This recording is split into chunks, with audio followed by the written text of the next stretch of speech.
Dear students, welcome back. UGC NET के इस theme wise past year paper analysis में आपका स्वागत है। ये सेकंड वीडियो है। कल हम लोगों ने वेस्टर्न पॉलिटिकल थॉट के करीब 55 क्वेश्चन जो 5 साइकिल्स में पूछे गए थे उसको एनालाइज किया विद ऑल एडिशनल इंफॉर्मेशन। आज कोशिश करेंगे 5 इयर्स के 5 साइकिल कह लीजिए उसके लगभग 45 इंडियन पॉलिटिकल थॉट के क्वेश्चन को एनालाइज करना, उसके बारे में जानना, उससे रिलेटेड एडिशनल इंफॉर्मेशन और उसको लिंक करना कि आगे क्या आ सकता है। मैं कोशिश करूंगा कि ये वीडियो उतना लंबा हो नहीं जितना कल हुआ था। So let us begin very quickly. Indian political thought, 5 cycles we are analysing. सबसे पहले सिलेबस, मैं इसको पढ़ नहीं रहा हूं, आप पढ़ लीजिए। इसमें मैंने रेड जो मार्क किया है वो है जो सीबीसीएस सिलेबस में कवर्ड नहीं है। तो आप देख सकते हैं कि ऑलमोस्ट 85% सिलेबस जो है अंडर ग्रेजुएट का है। और जो आप, यदि आप मेरे साथ बने हुए हैं पिछले 3 सालों से, तो आपने ऑलरेडी पढ़ा है और मैंने बहुत डिटेल वीडियो बनाया है। और मैं आपको दावे के साथ कह सकता हूं कि जो यूजीसी नेट में जो पूछी जाती है बिल्कुल उस लेवल या उससे भी ऊपर के लेवल का वीडियो है।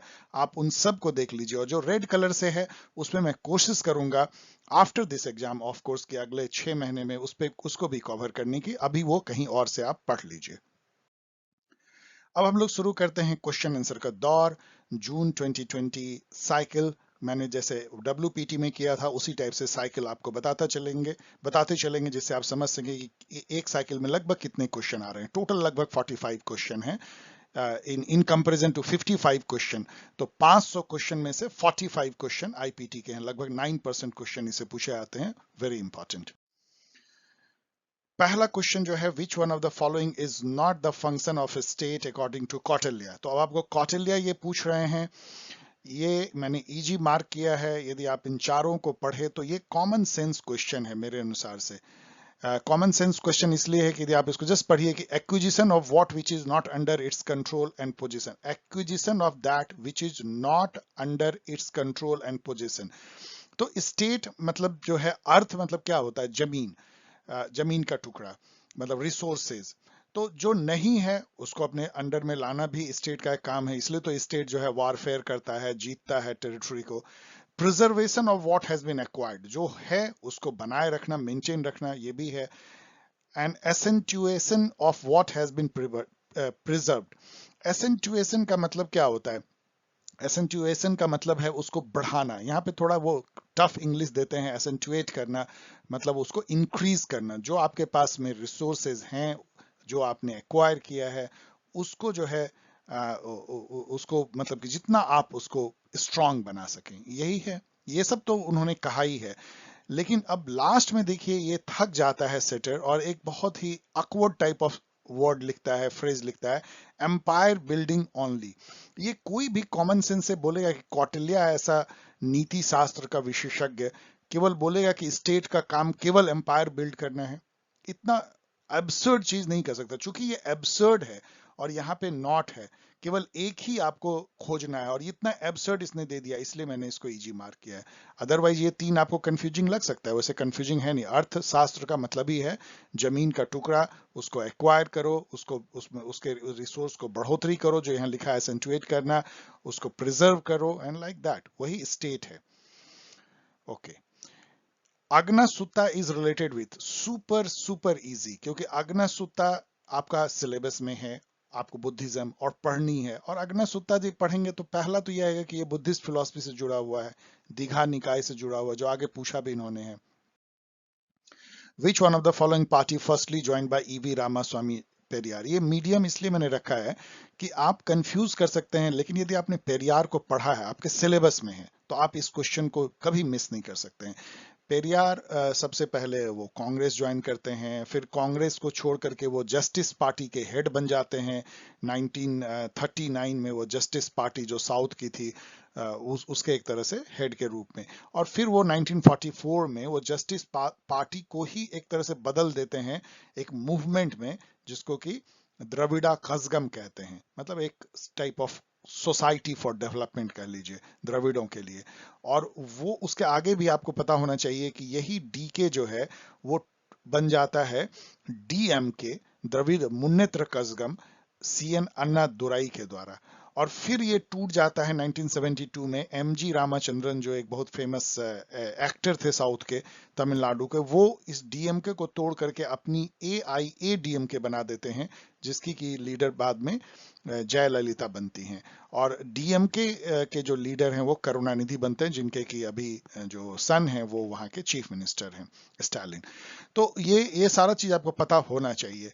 तो इसलिए ये बात की ये सबसे पहले वो इंडियन नेशनल कांग्रेस ज्वाइन करते हैं। शायद मेरे अनुसार से मीडियम मैंने बेकार ही रखा है, इसको इजी भी आप कह सकते हैं, लेकिन ठीक है बिकॉज ये सिलेबस में है।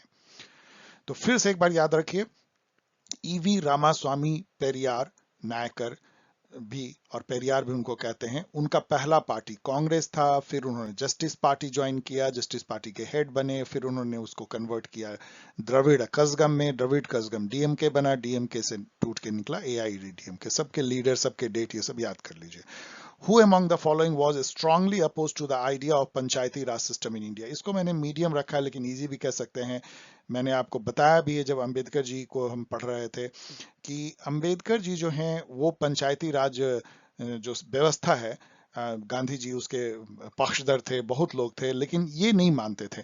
और उनको उन्होंने तर्क भी दिया था। उनका उनका कहना था कि विलेज जो है ना वो कास्ट का डेन है, मतलब अड्डा है, और वहां पे सबसे ज्यादा जो है एक्सप्लॉयटेशन होता है दलितों का, अनटचेबल्स का। यदि वहां पार्टी पॉलिटिक्स हम शुरू करेंगे तो और जो है कुचला जाएगा अनटचेबल्स को, उनको कोई बचाने वाला नहीं होगा। इसलिए सेंट्रलाइज्ड ही दिल्ली से जितना अच्छा शासन हो उतना ही हम सेकुलर बनेंगे, उतना ही एंटी कास्टिस्ट हमारा जो है ब्यूरोक्रेसी होगा।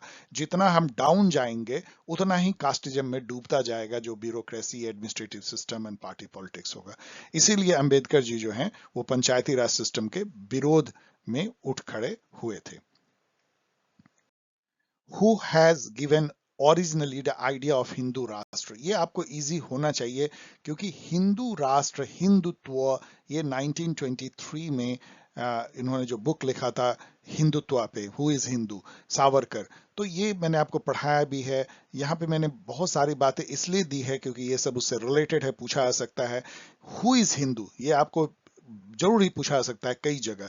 जो उन्होंने जो डिफाइन किया हिंदू, उन्होंने 3 कंडीशन बताया कि जो भारतवर्ष है, जिसको उन्होंने डिफाइन किया कि जो लैंड जो है, जो एक इंडस से शुरू होता है और हिंद महासागर तक जाता है, हिमालय से शुरू होता है, केप कॉमरिन तक जाता है, मतलब एक साइड में जो है मतलब अंध महासागर से लेके और वे ऑफ बंगाल, मतलब बंगाल की खाड़ी तक जाता है। तो वो जो है इंडस टू लेके सी, हिमालय से केप कॉमरून, जिसको हम लोग बोलते हैं कश्मीर से कन्याकुमारी, वो जो लैंड है भारतवर्ष, उसको अपना पितृभूमि मानता है। पितृभूमि मतलब जो मदरलैंड, फादरलैंड अपना मानता है जो आदमी, जो हिंदू पेरेंट्स से डिसेंड हुआ है, मतलब जिनके कभी ना कभी पेरेंट्स जो हैं हिंदू रहे हैं। अब इसमें जितने भी कन्वर्टेड मुस्लिम हैं, कन्वर्टेड क्रिश्चियन हैं, वो सब आ जाएंगे। तो वो, और थर्ड, जो इस भूमि को, भारतवर्ष की भूमि को पुण्य भूमि मानता है, मतलब पवित्र मानता है। यदि ये 3 कंडीशन कोई फुलफिल करता है तो वो हिंदू है। अब इस तरह में यदि आप देखेंगे तो ऐसा हो सकता है कि जितने कन्वर्टेड दूसरे रिलीजन के लोग इंडिया में रह रहे हैं, तो उनके पेरेंट जो हैं हिंदू हैं, वो भारतवर्ष में रहता है और अपना उसको फादरलैंड, मदरलैंड मानता है और इसको पुण्य भूमि मानता है। यदि ऐसा है तो सब हिंदू हो जाएंगे। देन इसके अलावा उन्होंने हिंदू राष्ट्र की भी बात की जो इस क्वेश्चन में है, और उसका 3 उन्होंने जो है क्राइटेरिया दिया कि क्यों हिंदू एक नेशन है।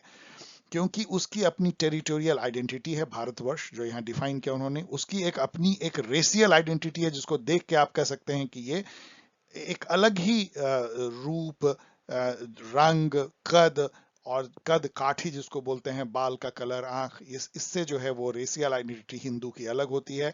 ऑफ कोर्स हिंदू मतलब कि ये हिंदू जो यहाँ लिखा गया है। और कल्चरल आइडेंटिटी भी उनकी एक अलग है। किस तरह का उनका वे ऑफ लाइफ है, वर्ल्ड व्यू है, रिचुअल है, खान पान है, ड्रेस है, वो भी जो है। तो इसीलिए इन तीनों, टेरिटोरियल आइडेंटिटी मतलब एक राष्ट्र, एक रेशियल और एक कल्चरल आइडेंटिटी के बेसिस पे उन्होंने डिक्लेयर किया कि हिंदू एक नेचुरल नेशन है। लेकिन इससे बहुत सारी समस्याएं शुरू हो गई, क्योंकि इकबाल जैसे लोगों ने शुरू कर दिया कि मुस्लिम जो है इंडियन सब कंटिनेंट, वो भी एक नेचुरल नेशन है, और यहीं से 2 नेशन थ्योरी की बात हो गई और इंडिया डिवाइड हुआ। एनीवेज वो एक अलग बात है। सो बहुत सारी चीजें इससे जुड़ी हुई आपको पूछी जा सकती है, इसको पढ़ लीजिएगा। Given below are the statement about the difference between passive resistance and satyagraha. अब इसको मैंने इसलिए इजी मार्क किया है कि ये भी कॉमन सेंस का क्वेश्चन है। आपको पता है कि गांधी जी सत्याग्रह उन्होंने दिया, एक नया हथियार दिया विरोध का, और पैसिव रेजिस्टेंस से उन्होंने एक तरह शुरुआत की थी। मतलब ये था कि हम कुछ भी ना किए हुए रेजिस्टेंस करेंगे, तो उसको कई लोगों ने पैसिव रेजिस्टेंस कहा, लेकिन बाद में उसको उन्होंने नया नाम दिया सत्याग्रह। उससे इस क्वेश्चन को देखने से पहले एक ट्रिविया इसमें जान लीजिए कि इनको जो एक पैसिव रेजिस्टेंस बड़ा सुनने में अजीब लगता था, तो इनको एक अच्छा नाम चाहिए था अपने इस रेजिस्टेंस का। तो उन्होंने एक पेपर में जो एक एडवर्टीजमेंट दिया उन्होंने, और उस यहाँ पे उस जर्नल का नाम नहीं दिया है, to find suitable word for passive Gandhi gave advertisement. ये जर्नल शायद इंडियन ओपिनियन कुछ था जर्नल, आप चेक कर लीजिएगा, वो जर्नल भी आपको एक बार पूछा हुआ है किसी एग्जाम में, इंडियन ओपिनियन। उस जर्नल में इन्होंने एडवर्टीजमेंट दिया कि भाई मुझे नाम बताओ इस रेजिस्टेंस का, जिस जो जो मैं करता हूं पैसिव रेजिस्टेंस। तो उनको कुछ नाम मिले होंगे, लेकिन उनके एक कजिन ब्रदर थे मगन लाल गांधी, उन्होंने कहा कि आप इसका नाम जो है सदाग्रह रखिए, सदाग्रह, सदा मतलब सत।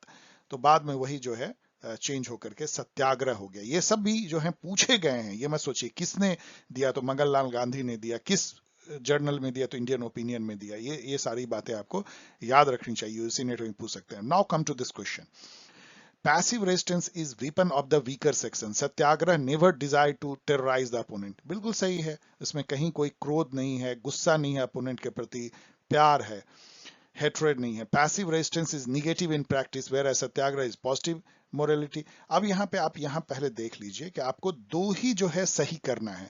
अब आपको दो सही मिल चुका है, अब समझ लीजिए तीसरा सही तो हो नहीं सकता है, जस्ट चेक कर लीजिए। Passive resistance is equivalent to satyagraha. अब यहाँ आके जो सेटर है उसकी जो है कमजरफी नजर आती है, मतलब उसकी जो कंजूसी है अपने दिमाग को यूज करने का। पैसिव रेजिस्टेंस इक्विवेलेंट टू सत्याग्रह, यदि आप ऐसा लाइन देंगे तो कोई भी पकड़ लेगा कि ये गलत है। पैसिव, जबकि हमको डिफरेंस खोजना है। Passive resistance is not afraid of physical strength, अब बड़ाई कर रहे हैं, और satyagraha is afraid of physical strength, मतलब आप कुछ भी दे रहे हैं। और जो इंटेलिजेंट स्टूडेंट होंगे, जिनका नर्व कंट्रोल में, वो कहेंगे कि ये दोनों बिल्कुल बकवास है, इसलिए ये दोनों सही है। बिना आप जाने हुए भी इस क्वेश्चन को बना सकते हैं, कॉमन सेंस क्वेश्चन बन जाता है ये, इसीलिए ये ए और बी सही हो जाएगा। Jayaprakash Narayan formed which of the following party, ये मीडियम है क्योंकि जयप्रकाश नारायण आपको पढ़ना है तो इजी भी कह सकते हैं। आपको पता होना चाहिए कि जैसे मैंने यहाँ लिख भी दिया है कि 1948 में जेपी, शॉर्ट में उनको कहते हैं जयप्रकाश नारायण को, together with most of his Congress socialist, तो पहले वो कांग्रेस सोशलिस्ट पार्टी में थे, और उनको उन्होंने छोड़ के 1948 में जो है left the Congress party, and 1952 में फॉर्म प्रजा सोशलिस्ट पार्टी, तो प्रजा सोशलिस्ट पार्टी बनाया। तो ये दो है। अब भूदान आंदोलन तो विनोबा भावे का था, उसमें ये जुड़े थे, तो ऐसी कोई पार्टी है या नहीं है, भूदान आंदोलन जरूर है। डेमोक्रेटिक प्रजा सोशलिस्ट पार्टी तो आई डोंट नो। तो ये दोनों जो है ए और सी, आसान क्वेश्चन होना चाहिए। मतलब यहाँ पे आपको ये पता होना चाहिए कि देखिए दो दो लीडर के बारे में पूछा गया है, पेरियार के बारे में कि पहले वो कांग्रेस में थे, फिर उन्होंने जस्टिस पार्टी ज्वाइन किया, फिर डीके बनाया, इनके बारे में पूछा जा रहा है, पहले वो कांग्रेस सोशलिस्ट पार्टी में थे, फिर प्रजा सोशलिस्ट। तो आपको जितनी पॉलिटिकल एक्टिविस्ट थिंकर आपको पढ़ने, उनका ये सब इंफॉर्मेशन आपको पता होना चाहिए। जैसे कि सावरकर का भी कि वो हिंदू महासभा के 7 ईयर्स तक जो है प्रेसिडेंट रहे, ये भी कि वो आरएसएस में उन्होंने कभी ज्वाइन नहीं किया, जबकि उनके ही थॉट पे आरएसएस बना। इस टाइप की बातें आपको पता होनी चाहिए। लोहिया के बारे में भी पता होना चाहिए कि उन्होंने कौन कौन सी पार्टी, वो भी जुड़े हुए हैं सोशलिस्ट पार्टी से। फतवाई जहनदारी आपने पढ़ा है अंडर ग्रेजुएट में, जयादुन बरानी ने लिखा है। उसमें ये पूछते हैं कि ये किसके लिए एडवाइस है। उसमें जो फतवा जहनदारी एक तरह का एडवाइस है, किंग को सलाह है कि ऐसा करो तो तुम्हारा राज्य जो है बना रहेगा, तुमको जनता का जो है प्यार मिलेगा, और तुम अपने स्टेट को बनाए रखोगे, जस्ट लाइक प्रिंस, जैसे मैकियावेली ने लिखा था, वो भी एक तरह का सलाह था। अब ये सलाह क्या सभी मुस्लिम, हिंदू, जैन, सिख रूरल के लिए है? मतलब सिख तो उस समय थे नहीं, मतलब कि जो सबके लिए है, सभी तरह के धर्म के किंग के लिए, या केवल मुस्लिम के लिए, ये एक क्वेश्चन है। यदि आप उसको पढ़ेंगे, मैंने भी आपको पढ़ाया है, तो वो एक बहुत स्पेसिफिक कॉन्टेक्स्ट में लिखा गया है।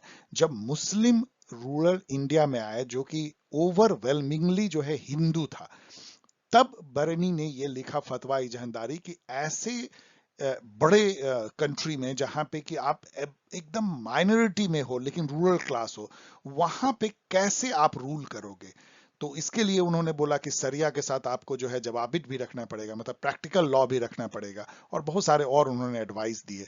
तो इसलिए ये कहा जाएगा कि advice for Muslim king in order to earn religious merit, ये बहुत इंपॉर्टेंट था कि आप मतलब कि धर्म भ्रष्ट मत हो जाओ, और ग्रेटिट्यूड ऑफ द सब्जेक्ट, और सब्जेक्ट भी आपके काबू में रहे। तो ओनली ए इसमें सही है, बाकी आप पढ़ लीजिएगा, ये सभी किंग के लिए नहीं था। Description of origin of state से इसका कोई ज्यादा नाता नहीं था। टीनेट्स ऑफ सेकुलरिज्म तो इसमें बिल्कुल था ही नहीं, क्योंकि ये तो धर्म पे आधारित था, सरिया पे आधारित था। यहाँ तो राजा को जो है अपने धर्म का परचम लहराना था, मुस्लिम धर्म को के बेसिस पे ही राज चलाना था, एक मुस्लिम राज, थीस्ट या थियोलॉजिकल स्टेट की बात थी, इसलिए सेकुलरिज्म तो बिल्कुल इसमें नहीं था। ऑफकोर्स उन्होंने एक सेकुलर लॉ की बात जरूर की थी जवाबीट की, लेकिन सेकुलरिज्म नहीं था। Who called 1857 revolt as the first war of independence? इसको मैंने मीडियम रखा, आप इजी भी रख सकते हैं, क्योंकि बहुत पॉपुलर क्वेश्चन है। इनफैक्ट इसी नाम का जो है सावरकर जी ने बुक भी लिखा था, the Indian war of independence 1909 में, और सेम ईयर है जिसमें कि गांधी जी ने हिंद स्वराज लिखा था। इसके अलावा जो उनके बुक हैं वो सब भी आपको पता होना चाहिए। 1923 में मैंने आपको बताया Hindutva, who is Hindu, and काला पानी, मोपला एंड ऑल, ये सब रट लीजिए, और सभी का रट लीजिए, ये मैं नहीं बोल रहा हूँ। तो सावरकर ने ऐसा कहा था। अब आप देख सकते हैं कि ये दूसरा क्वेश्चन सावरकर पे आपको पूछा जा रहा है। Which of the following statement are true with regard to Pandita Ramabai? Pandita Ramabai बहुत इंपॉर्टेंट है, आपको गाहे बगाहे जो अब ज्यादा पूछा जाएगा, क्योंकि एक ही फेमिनिस्ट है आप में, और ये क्वेश्चन इजी है क्योंकि विचारों को आप पढ़ेंगे। अब फिर यहाँ पे पहले ना आपको झांक लेनी चाहिए, देखिए स्ट्रैटेजी क्या होनी चाहिए। एक होता है कि जैसे ये क्वेश्चन देखें, हम यहां नहीं देख रहे हैं और सीधा जो है वो हम चारों ऑप्शन पढ़ रहे हैं, नो, आप पहले ऑप्शन को झांक लीजिए, मतलब एक जस्ट एक नजर देख लीजिए कि ओनली 2 ऑप्शन करेक्ट है, इसका मतलब हमको केवल 2 ही इसमें से करेक्ट ढूंढना है। तो she was a strong supporter of Hindu philosophy, क्या ऐसा भी सोच सकते हैं? उन्होंने हिंदू रिलीजन को छोड़ के क्रिश्चियनिटी अपनाया, तो ये तो बिल्कुल फॉल्स होगा, गलत होगा। She was a pioneer in the field of education and emancipation of women. Actually, तभी तो हम उनको पढ़ते हैं, ये तो ट्रू है, बिल्कुल सही है। And she was the writer of high caste Hindu women, ये बिल्कुल सही है। तो आपको 2 देखिए मिल चुका है, बी और सी, तो अब चौथा आपको देखना भी नहीं है। और वो एंटी क्रिश्चियनिटी कैसे होंगे जब क्रिश्चियनिटी उन्होंने ज्वाइन किया? तो बी और सी जो है वो सही है, इजी क्वेश्चन। इसके अलावा उनका जो बुक है वो सब देख लीजिए। स्त्री धर्म नीति से एक क्वेश्चन ये पूछा जाता है कि किस बुक को लिख के रमाबाई जो है वो पैसा कमाया था जिससे कि इंग्लैंड जाके मेडिकल की पढ़ाई कर सके? वो बुक थी स्त्री धर्म नीति, मोरल फॉर वुमेन। और एक और क्वेश्चन पूछा जाता है कि स्त्री धर्म नीति क्या उनके थॉट को दर्शाता है? नहीं दर्शाता है, क्योंकि स्त्री धर्म नीति में उन्होंने बहुत ही ट्रेडिशनल वुमेन को क्या रोल हिंदू वुमेन को करना चाहिए बताया था। लेकिन उसमें भी उन्होंने एक बहुत ही अच्छी बात कही थी लास्ट में, कि जब तक माता यदि लाचार है, बेबस है और एक्सप्लॉइटेड है, तो उसकी संतान कभी जो है स्ट्रांग नहीं हो सकती, और वो राष्ट्र कभी स्ट्रांग नहीं हो सकता है, ये उन्होंने जरूर कहा था। उनकी जो रियल थॉट है वो हाई कास्ट हिंदू वुमेन, जिसके साथ में बहुत सारा ट्रिविया है कि ये यूएसए में पब्लिश हुई फर्स्ट बुक थी जो कि फॉरेन में इंग्लिश लैंग्वेज में पब्लिश हुई, और इससे उन्होंने इतना पैसा कमाया जिससे कि यहाँ आकर के उन्होंने जो है मुक्ति मिशन वो इस्टेब्लिश कर पाई, और अभी भी वो चल रहा है। इसके अलावा रमाबाई एसोसिएशन जो है वो बॉस्टन में खुला, आज भी रमाबाई एसोसिएशन पूरे दुनिया भर में रमाबाई के जो एजुकेशनल एंड फिलैंथ्रोपिस्ट इंस्टीट्यूशन है उसको सपोर्ट करते हैं। इसके अलावा उन्होंने अनऑफिशियल इंडियन फेमिनिस्ट मैनिफेस्टो भी लिखा था। It was the first book published in English by an Indian woman. अब ये क्वेश्चन पे हम लोग आते हैं, गीतांजलि, गोरा, साधना, घरे बाहरे जो है, ये 4 जो क्रिएशन है रविन्द्रनाथ टैगोर की, और ये इसको मैच करने के लिए दिया है। तो आपको यहाँ पे ये थोड़ा डीपर क्वेश्चन है, इसलिए मैंने डिफिकल्ट कहा है, क्योंकि अब आपको जानना पड़ेगा कि इनमें क्या है, एटलीस्ट 1-2 लाइन तो जानना है, और थोड़ा बहुत तो जानना चाहिए। गीतांजलि आपको पता है उनकी वो क्रिएशन जिसके लिए उनको नोबेल प्राइज मिला। गीतांजलि का मतलब ही होता है गीतों की अंजलि, मतलब डिवोशन टू गॉड, मतलब गीत से गॉड की पूजा करना। गोरा जो है वो मतलब अंग्रेज को कहते हैं हम लोग के यहाँ अपभ्रंश में गोरा। तो गोरा जो है वो एक तरह का एनालिसिस है multifarious social life in colonial India, मतलब कि जो जो काफी चीजें उसमें हैं, रेसियलिज्म एंड ऑल। साधना का मतलब ही होता है मतलब साधना में लीन होकर के लाइफ को रियलाइज करना, सेल्फ एक्चुअलाइजेशन टाइप की। और घरे बारे जो है घर बाहर, होम एंड द वर्ल्ड, वो स्वदेशी के बैकड्रॉप में लिखे गए थे, वो आप मैच कर सकते हैं। अब यहाँ पे मैं आपको एक जैसे कि हम लोग गेम खेलते हैं, ये आप मैचिंग देख रहे हैं। मान लीजिए आपको पता है कि घर बारे जो है वो डीपर मीनिंग ऑफ लाइफ स्वदेशी मूवमेंट में है, तो डी का 3, तो डी का 3 यदि आप देखेंगे, इससे तो हम लोग काम कुछ बन नहीं रहा है, इसमें तो 3 3 है तो एक ही एलिमिनेट होता है। अब देखिए गीतांजलि है डिवोशन टू गॉड, तो ए का 2 है, तो डी का 3 और ए का 2, तो इससे एटलीस्ट ये दो खत्म हो गए, अब दो बचे, तो थोड़ा डिफिकल्ट है। अब हम जो है तीसरा हमको खोजना पड़ेगा, गोरा जो है एनालिसिस, तो बी का 4 है, तो बी का 4 इसमें है, तो ये सही हो जाएगा। तो थोड़ा तो इसमें मतलब कि वो ट्रिक बहुत अच्छा काम नहीं कर रहा, इसलिए ये डिफिकल्ट बन जाता है, क्योंकि मैचिंग भी डिफिकल्ट है, आपको बहुत सारे जानने हैं, एक जानने से नहीं होगा। नेक्स्ट क्वेश्चन में आइए, swadeshi boycott, national education and passive resistance were the means of protest use by Bal Gangadhar तिलक। ठीक है, आप इसको यदि बहुत ज्यादा नहीं भी जानते हैं, वैसे तो आपको इस सिलेबस में पढ़ना है, ये सब मेथड उन्होंने अपनाया था, आप स्वदेशी बायकॉट तो समझ सकते हैं। Boycott was accepted to be an effective weapon by Tilak, ये भी आप मान सकते हैं। अब यहाँ पे आके वही प्रॉब्लम हो जाती है कि क्या ये इसको मतलब एक्सप्लेन करता है, तो ठीक है, थोड़ा बहुत जो जो मतलब मैंने जो कहा ना कि ये रीजन एजर्सन में ये लोग ठीक से सेट ही नहीं कर पाते हैं, ये समझ नहीं पाते हैं कि ये रीजन किस तरह से एक्सप्लेनेशन बनाना चाहिए, तो बहुत आपको ध्यान रखने की जरूरत है, जिसमें थोड़ा बहुत भी एक्सप्लेनेशन हो ए मार दीजिए। अब हम लोग शुरू करते हैं दिसंबर 2019 साइकिल। आपने ये भी देखा कि जो लेटेस्ट क्वेश्चन था जून 2020, उसमें बहुत ज्यादा क्वेश्चन थे इंडियन पॉलिटिकल थॉट से, इससे ये निकल के आता है कि अब जैसे जैसे आप आगे बढ़ रहे हैं वैसे WPT और IPT लगभग बराबर होते जा रहा है, इस बात का ध्यान रखिएगा, आगे देखिएगा थोड़े कम क्वेश्चन है। नेक्स्ट क्वेश्चन, अर्थशास्त्र क्या है? श्रुति है, स्मृति है, संहिता है, नीति शास्त्र है। इसमें मैं आप एक भूल सुधार करना चाहता हूं, कहीं पे मैंने शायद संहिता कहा था किसी PG में, यदि आपको कोई ध्यान हो तो उसको संहिता आप मत मानिए, वो रॉन्ग है, ये एक नीति शास्त्र है, नीति शास्त्र।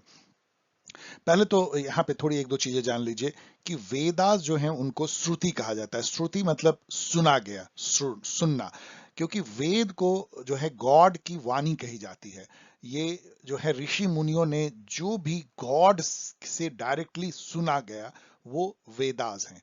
और संहिता जो है, संहिता वो उनका कलेक्शन ऑफ मंत्राज हैं और रिचुअल्स हैं, गीत हैं, जो मतलब कि कर्नल, जो एकदम जो वेदा का जो मेन इसेंस जो फॉर्म करता है, मंत्र जो हैं या ऋचाएं जो हैं, वो संहिता है। इसलिए जो चार जो है, ऋग्वेद और यजुर्वेद, अथर्ववेद, सामवेद, वो संहिता कहलाते हैं, संहिता कहलाते हैं। तो संहिता वेद को ही कह लीजिए एक तरह से, वेद का मतलब इसेंस, श्रुति जो है वेद हो गए, जो स्मृति है वो हैं जो कि स्मरण रखा गया, मतलब ये नीचे के आते हैं, ये ऋषि मुनियों के द्वारा जो सुनी हुई बातें थी उसका कमेंट्री है, जो वो स्मरण कर पाए, ये सीधा गॉड से नहीं आता है। इसलिए जैसे मनु स्मृति है या याज्ञवल्क्य स्मृति है, इस टाइप की स्मृति जो है वो थोड़ा लोअर लेवल पे आती है श्रुति से, और फिर उसके नीचे जो है वो नीति शास्त्र आती है, जो कि हमारी पॉलिसी कह लीजिए, लाइफ में कैसे कंडक्ट होना चाहिए, कैसे चलना चाहिए, कैसे शादी करना चाहिए, कैसे जीवन बिताना चाहिए, नीति ऑफ लाइफ, मतलब नीति मतलब पॉलिसी होता है, पॉलिसी ऑफ लाइफ, नीति शास्त्र से अर्थशास्त्र है, तो अर्थशास्त्र जो है वो नीति शास्त्र, नीति शास्त्र है। विच इंसिडेंट मेड, ये डिफिकल्ट हम इसको रख सकते हैं, विच इंसिडेंट मेड पेरियार, तो लेकिन एक बार यदि आप जान लेंगे तो जैसे कि अब आगे आपको आएगा कि वेदा क्या है, वेदा या आरण्यका या ब्राह्मणा, तो ये सब जो है श्रुति हो जाएंगे, उसके जो चार वेद हैं वो संहिता हो जाएंगे, बाकी जो इस टाइप के धर्म शास्त्र अदर जो है वो स्मृति हो जाएंगे। Which incident made Periyar an atheist, यदि आप पेरियार को पढ़ेंगे, क्योंकि आपके सिलेबस में, मैंने आपको नहीं पढ़ाया है, तो आप कभी इसमें चूक नहीं सकते हैं कि काशी पिलग्रिमेज इंसिडेंट जो उनके लाइफ का एक बहुत इंपॉर्टेंट टर्निंग पॉइंट है, वो काशी जाते हैं, वो साउथ इंडिया से आते हैं, उनको पता है कि काशी में गॉड बाबा विश्वनाथ जो हैं लॉर्ड, उनका जो है वहां पे इतना बड़ा मंदिर है, वहां वो जाते हैं, और उनको वहां पे जो घृणा दिखती है, जो दलितों के प्रति जो दिखती है, ब्राह्मणवाद दिखता है, कैसे उनको जो है ब्राह्मण नहीं होने के चलते खाना नहीं दिया जाता है, उनको धक्के दे के मार के निकाल दिया जाता है, उससे वो एथीस्ट बन जाते हैं, मतलब उनको धर्म से ही जो है ब्राह्मण हिंदुइज्म एंड पूरे ही धर्म से विरक्ति हो जाती है और वो एथीस्ट बन जाते हैं। तो ये बहुत ही नोन फैक्ट है, फिर भी मैंने मीडियम दिया, वैसे इजी भी हो सकता है। When was Jayaprakash Narayan awarded Bharat Ratna? Very difficult, इस टाइप के question I don't like at all. अब ये कौन सा इसमें नॉलेज है जो एक स्कॉलर से आप पूछना चाहते हैं, जो यूजीसी नेट क्वालिफाई करेगा कि किस साल? केवल एक मेमोरी की आप टेस्ट ले रहे हैं जो कि एक बच्चे में भी हो सकता है। वैसे 99 में जो है डिक्लेयर किया गया था जब वाजपेयी जी प्रधानमंत्री थे जेपी को भारत रत्न देने का। अब ये वाली क्वेश्चन जो है अगेन कॉमन सेंस है और बहुत इसलिए आसान है। अब ये पूछ रहा है कि किस साल रविन्द्रनाथ टैगोर ने अपनी नाइटहुड मतलब सर की उपाधि जो होती है, सर विवियन रिचर्ड्स कहते हैं, तो सर रविन्द्रनाथ टैगोर कहा जाता होगा, उन्होंने उसको जो है अवार्ड को वापस कर दिया था प्रोटेस्ट में जालियांवाला बाग की जो मैसेकर हुई थी, जो कत्ले आम जनरल ओडायर ने किया था। तो वो घटना कब हुई थी? आप लोग को सबको पता है, वो घटना 1919 में हुई थी, अप्रैल में, बैसाखी के एक दिन बाद या उसी दिन। तो वो क्या बाद में लौटाएंगे? क्या 5 साल बाद लौटाएंगे? वो उसी साल उन्होंने लौटाया, और उसी साल जो है वो कैसर ए हिंद की उपाधि जो है गांधी जी ने भी लौटा दी थी। ये भी किसी पीजी टेस्ट में पूछा गया है, तो आप इसको दोनों को जान लीजिए। 1919 ये भी जान लीजिए कि जालियांवाला बाग जो है वो एक लास्ट इवेंट था जिसने की नॉन कॉपरेशन मूवमेंट को शुरुआत करा दिया। बहुत सारे और चीजें होते जा रही थी, लेकिन ये एक जिस बोलते हैं ना, last straw on the back of the camel. Which of the following is not related to Kabir? अब इसमें मैंने क्वेश्चन मार्क इससे मारा कि मुझे लगता है कि ये कंफ्यूजिंग है। बेगमपुरा, इसका ऑफिशियल आंसर है कि बेगमपुरा रिलेटेड नहीं है, जबकि बिल्कुल ऐसा नहीं है। मैंने आपको पढ़ाया है, मैंने पढ़ा भी है। बेगमपुरा जो है, वैसे रायदास जो हैं, जो कि इनके भी गुरु माने जाते हैं कबीर के, उन्होंने एक कल्पना की थी, एक यूटोपिक, जैसे कि प्लाटो का आइडियल स्टेट है ना, उसी तरह से इन विचारकों का, रैदास, कबीर, इनका एक यूटोपिक सोसाइटी है बेगमपुरा। बेगम मतलब कि बिना गम के, पुर मतलब गांव, जहां कोई दुख नहीं हो। तो जो जो समझ लीजिए ब्लिस का जो टाउन है, वो मैंने पूरा एक्सप्लेन किया, वो भी कबीर से बिल्कुल जुड़ा हुआ है। बेगमपुरा के बारे में वो लिखते हैं, वो कहते हैं। तो बेगमपुरा है, जो कि ऑफिशियल आंसर अनुसार ये नहीं है, तो मैं नहीं मानता। भक्ति है, पंचवानी तो उनकी लिखी हुई है। अब जेंडर इनइक्वलिटी भी रिलेटेड है कबीर से, क्योंकि कबीर अनफॉर्चुनेटली वो जेंडर इक्वलिटी की बात नहीं करते हैं। वुमेन को वो कमतर रखते हैं, बहुत सारा उनका कन्वेंशनल रोल है। वुमेन को एक तरह से वो कहते हैं कि उनके पास मत जाओ, और बहुत सारी उनके बारे में डेरोगेटरी बात कहते हैं। ये एक बहुत ही एक अजीब सी निगेटिव सी बात है। तो जेंडर इनइक्वलिटी भी है। तो ये इस क्वेश्चन को कैसे, इसको तो चैलेंज किया जाना चाहिए, बस यही मैं कह सकता हूँ। In which year government of India decided to observe the birthday of Swami Vivekananda as the National Youth Day? उतना ही बकवास क्वेश्चन जैसा कुछ एक दो क्वेश्चन पहले था कि जयप्रकाश नारायण को कब मिला भारत रत्न, उसी टाइप से है कि किस साल गवर्नमेंट ऑफ इंडिया ने ये डिसाइड किया कि स्वामी विवेकानंद का जो बर्थ डे है उसको नेशनल यूथ डे मनाया जाए। यदि ये पूछा होता कि नेशनल यूथ डे किस दिन मनाया जाता है, क्यों मनाया जाता है, तो बात समझ में आती है। बट एनीवे, ये 1984 में डिसाइड हुआ था, इसमें कौन सा नॉलेज है? Very difficult and arbit question. Who had formed a society for right to die with dignity? Difficult, यदि आप नहीं जानते तो नहीं जानते हैं। ये मीनू मसानी, ये भी एक सोशलिस्ट लीडर थे। इन्होंने जो है society for right to die with dignity बनाया था। ये सब डिफिकल्ट क्वेश्चन है, आपको पता नहीं है तो मत चिंता कीजिए ये सब क्वेश्चन के लिए। अब जो संस्कृताइजेशन है वो तो इतनी बार पूछा जा चुका है कि मैंने आपको भी कई बार एक्सप्लेन किया है संस्कृताइजेशन होता क्या है। एक बार चलिए फिर से कह देते हैं। संस्कृताइजेशन जो है कास्ट हिरार्की में जो बीच में, मान लीजिए ब्राह्मण है यहाँ पे और यहाँ मान लीजिए कि दलित हैं, तो अब ये दोनों में तो कोई बहुत ज्यादा मूवमेंट नहीं होती है, लेकिन जो बीच बीच के जो इंटरमीडिएट कास्ट हैं, जैसे कि जाट है मान लीजिए, तो वो क्या करते हैं, या मान लीजिए बनिया हैं, तो ये जो हैं उन्होंने जनेऊ पहनना शुरू कर दिया, मांस मछली खाना छोड़ दिया, वो रिचुअल अपना लिया उन्होंने हायर कास्ट का। तो उससे उस इलाके में यदि उनके पास इकोनॉमिक मटेरियल भी, रिसोर्सेज भी है, तो वो कास्ट हायरार्की में ऊपर उठ जाते हैं। ये जो हल्का सा मूवमेंट जो बीच में होती है कास्ट हायरार्की में, उसको संस्कृताइजेशन कहते हैं। मतलब कैसे जो है एक स्ट्रैटेजी है लोअर कास्ट का कि अपने अपने रीति रिवाज, खान पान और रिचुअल को हायर कास्ट के जैसा नकल करके ऊपर चले जाना।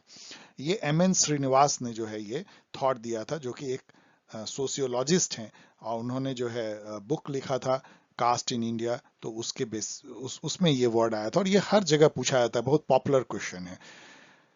अगनासुत्ता अगेन सेकेंड टाइम आ रहा है। अगनासुत्ता आपने देखा, उसमें उन्होंने पूछा था कि अगनासुत्ता किससे जुड़ा हुआ है, बुद्धिज्म से। अब यहाँ पूछ रहे हैं कि अगनासुत्ता जो है किस चीज से डील करता है। अगनासुत्ता एक बार फिर आएगा आगे। तो Agganna Sutta deals with origin of life, बिल्कुल, यदि आपने मेरा वीडियो देखा या आप कहीं से भी पढ़े हैं, origin of social order, caste, ये सब भी उसमें लिखा हुआ है। अब यहाँ पे देखिए, आपको एक तो एक सही है या दो सही है या तीन सही है, आपको दो सही मिल गया है। अब देखिए, तो एक सही वाला तो होगा नहीं, दो सही वाला ही होगा, एक सही वाला होगा नहीं, तो इन दोनों में अब केवल हमको देखना है। तो ओरिजिन ऑफ सेकुलरिज्म, इस टाइप की कोई बड़ी बात नहीं थी। सेकुलरिज्म जैसी उस समय में तो सेकुलरिज्म का कोई मायने नहीं। Origin of six fold policy, ये सब भी उसमें नहीं था। तो इसका मतलब ये दो जो है, ए और बी, सही है। तो अग्नसुत्ता यदि आपने थोड़ा भी पढ़ा है तो इसलिए इसको मैंने मीडियम कैटेगरी में रखा है। राम मनोहर लोहिया से क्वेश्चन है। नेक्स्ट क्वेश्चन देखिए, Ram Manohar Lohia was oppose to. अब ये कॉमन सेंस का क्वेश्चन है। राम मनोहर लोहिया को आपने यदि पढ़ा नहीं भी ठीक से हो, तब भी आप इसका जवाब दे सकते हैं। कैपिटलिज्म के तो अगेंस्ट होंगे ही, क्योंकि वो एक तरह से सोशलिस्ट लीडर थे, आपको पता है, सबसे बड़े सोशलिस्ट लीडर। तो कम्युनिज्म के भी अगेंस्ट थे, क्योंकि कम्युनिज्म और सोशलिज्म में बहुत फर्क है। और उनका जो सोशलिज्म था लोहिया का, वो थर्ड वे था। वो ना तो कैपिटलिज्म था ना कम्युनिज्म था, एक अलग ही टाइप का सोशलिज्म था जो इंडियन कॉन्टेक्स्ट में उभरा हुआ था। तो ये दोनों नहीं होगा। अब यहाँ पे देखिए, दो सही वाला है और तीन है। तो अब तीसरा भी देखते हैं कि वॉज अपोज टू। सोशलिज्म के अपोज कैसे हो सकते हैं? ये कभी सोच सकते हैं कि आप सोशलिज्म के अपोज में होंगे? वो नहीं होंगे। एंड डिसेंट्रलाइजेशन ऑफ पावर, तो यदि आपने चौखंबा राज ये सब पढ़ा है, तो पंचायती राज, वो तो डिसेंट्रलाइजेशन के चैंपियन थे। तो इसलिए ये दोनों गलत है। तो मतलब इसका मतलब he was oppose to capitalism and communism. दो, अब दो से कम तो हो नहीं सकता है, ये भी आप ध्यान रखिए। इसलिए कैपिटलिज्म यदि आप मारेंगे तो कम्युनिज्म भी मारना ही पड़ेगा। तो ए एंड बी। अब ये क्वेश्चन आइए, कितना आर्बिट है आप सोचिए। ये कहता है कि गांधी जी ने जो आश्रम बनाए, बहुत सारे आश्रम वो बनाए, उनका एक तरह का एक वे था, मेथड था कि एक आश्रम बनाते थे, वहां रहते थे, सोशल रिकंस्ट्रक्शन का काम करते थे। तो ये सब जो आश्रम उन्होंने बनाया, उसका डेट आपको याद रखना है। अब ये एकदम बिल्कुल ही अगेन, ये तीसरा क्वेश्चन है जो कि शर्मनाक है कि आप एक रिसर्च स्कॉलर से एक्सपेक्ट करते हैं केवल वो अपना मेमोरी पे प्ले करेगा। मतलब worst kind of question you can ask. तो लेकिन चलिए, मैंने यहाँ पे सारे जो हैं डेट दे दिए हैं, पढ़ लीजिए। फोनिक सेटलमेंट कब उन्होंने कहाँ पे बनाया वो इंपॉर्टेंट है। क्वाजुलू नटाल में बनाया था फोनिक सेटलमेंट। और टॉलस्टॉय फॉर्म जो है उन्होंने 1910 में जो है जोहान्सबर्ग में बनाया था। ये दोनों उन्होंने साउथ अफ्रीका में बनाया था। सेवाग्राम आश्रम जो है वार्धा के पास, और कोचराब आश्रम जो है वो 1915 में। मेरे प्रोनाउंसिएशन में मत जाइएगा if I am pronouncing wrong. 1915 में, अब इसको आप अरेंज कर लीजिएगा। एंड अफसोस की बात यह है कि ये कोई वन ऑफ क्वेश्चन नहीं है। इतने सारे क्वेश्चन यूजीसी नेट पूछते हैं क्रोनोलॉजिकल। ये केवल ये साबित करता है कि जो क्वेश्चन सेटर हैं उनको पोवर्टी ऑफ आइडिया है, मैं यही बोलूंगा। मतलब नहीं है उनके पास आइडिया बहुत ज्यादा। यहाँ पे आइए, मैच करने में ये बहुत आसान इसलिए होना चाहिए कि यदि आपने राम मनोहर लोहिया को पढ़ा है तो आपको पता होगा कि उन्होंने रिसर्च जो किया था वो साल टैक्सेशन इन इंडिया पे किया था। लेकिन इससे भी देखिए आसान क्या है। यदि आप देखिए, ए का मतलब बी का वन, क्या बी के वन से आपको कुछ बनता है? चलिए देखते हैं। 50-50 गेम तो हम लोग ने खेल ही लिया। ये दो सही होंगे, ये दोनों को हम लोग ने हटा दिया। अब हम लोग दूसरे पे आते हैं। राम मनोहर जयप्रकाश नारायण पे छोड़िए। जयप्रकाश नारायण यदि आप जानते थे तो आपको क्वेश्चन ही बन जाएगा। जैसे देखिए, यदि आप ये जानते हैं कि जयप्रकाश नारायण ने लिखा है वाई सोशलिज्म, यदि आप ये जानते हैं, वैसे ये थोड़ा ऑब्सक्योर है लेकिन यदि आपने ठीक से पढ़ा है, तो ए का 3 यदि आप देखेंगे तो एक ही में है बस इसमें, तो आपका वाव, आपका काम ही बन गया। नहीं यदि आप जानते हैं तो फिर मोहम्मद इकबाल, आपको पता है कि उन्होंने बुक लिखा था the reconstruction of religious thought in Islam. Barani ने अभी जस्ट हम लोगों ने देखा फतवा जंदारी। तो कई तरीके से आप इसको मैच कर सकते हैं, इसलिए मैंने इसको इजी दिया है, बहुत इजी है ये। अब हम लोग आते हैं जून 2019 साइकिल पे। अब ये क्वेश्चन में ऑफिशियल आंसर क्या है, अब जरा खुद सोचिए। मेरे अनुसार से ये रॉन्ग है। ये रीजन एजर्सन रीजन का क्वेश्चन है। पहला इसमें स्टेटमेंट है, according to Gandhi politics divorce from religion is a death trap. ये उनका बहुत फेमस लाइन है। डाइवोर्स मतलब अलग, सेपरेट होना। तो मतलब यदि पॉलिटिक्स और रिलीजन को यदि आप सेपरेट कर देंगे तो समझिए कि पॉलिटिक्स जो है वो बिल्कुल बेकार हो जाएगी, डेथ ट्रैप हो जाएगा, मृत्यु के समान हो जाएगा। और ऐसा इसलिए वो कहते थे कि वो philosophy of religion, morality of religion, ethics of religion की बात करते थे। उनका ये मानना था कि जैसे किसी ने और ने कहा है कि रिलीजन जो है वो लॉन्ग टर्म पॉलिटिक्स है और पॉलिटिक्स जो है शॉर्ट टर्म रिलीजन है। तो रिलीजन यदि पॉलिटिक्स में आता है तो पॉलिटिक्स जो है वो मोरल इथिकल होगा। मतलब उसमें वो मैकियावेली टाइप की बात नहीं होगी कि पॉलिटिक्स में मर्डर भी चलता है, सब कुछ चलता है, जो अभी भी हम लोग देख रहे हैं। तो इसलिए वो पॉलिटिक्स और रिलीजन को मिलाना चाहते थे, ना कि इसलिए क्योंकि वो कम्युनलिज्म करें, मतलब कम्युनल पॉलिटिक्स करें। अब सेकंड स्टेटमेंट देखिए तो ये स्टेटमेंट ट्रू है, सही है। Second is the entry of religion into politics is necessary, ये जरूरी है, बिकॉज विदाउट रिलीजन पॉलिटिक्स में टेक कम्युनल कलर। क्या ऐसा सोच सकते हैं आप कि यदि आप रिलीजन से दूर रखेंगे पॉलिटिक्स को तो पॉलिटिक्स कम्युनलाइज हो जाएगा? और और यूजीसी नेट के जो सेटर हैं वो समझते हैं कि ये स्टेटमेंट सही भी है और ये इसको एक्सप्लेन भी करता है। बकवास, ये स्टेटमेंट मेरे अनुसार से फॉल्स है और इसका सही आंसर होना चाहिए C, A is correct and R is wrong. Which one of the following writings were associated with Mohammad Iqbal? Again यहाँ पे एक प्रॉब्लम है। ये जो किताब इन्होंने लिखा है the reconstruction of religious thought in India, ये किताब तो मैं खोज नहीं पाया। मैंने आज भी नेट पे पढ़ा कि क्या कोई ऐसा बुक उन्होंने लिखा है, सारे बुक का लिस्ट मैंने देख लिया, ऐसी कोई बुक उन्होंने नहीं लिखी है। उन्होंने जो बुक लिखी है उसका नाम है the reconstruction of religious thought in Islam. अभी आपने 2 क्वेश्चन पहले भी देखा। तो इन्होंने कहाँ से, पता नहीं कहाँ से ले आए हैं। यदि एक्चुअली हो तो ये क्वेश्चन को चैलेंज करना पड़ेगा, क्योंकि ये भी गलत हो जाएगा और हिस्टोरिकल रोल ऑफ इस्लाम भी गलत हो जाएगा और यहाँ पे 3-3 सही हैं। इसका मतलब कि ये पूरा क्वेश्चन ही इनवैलिड हो जाएगा। वैसे इसको इन्होंने सही माना है तो तराने हिंद और बंगे दारा तो उन्होंने लिखा ही है। अब उन्होंने क्या क्या और लिखा है मैंने यहाँ पूरा दे दिया है, आप इसको ध्यान से देख लीजिए। और हर जो थिंकर हैं, जिन जो सिलेबस में उनके जितने बुक हैं उसको ईयर के साथ देख लीजिए। ईयर के साथ इसलिए देखिए कि ये भाई क्रोनोलॉजिकली भी आपको अरेंज करने देते हैं।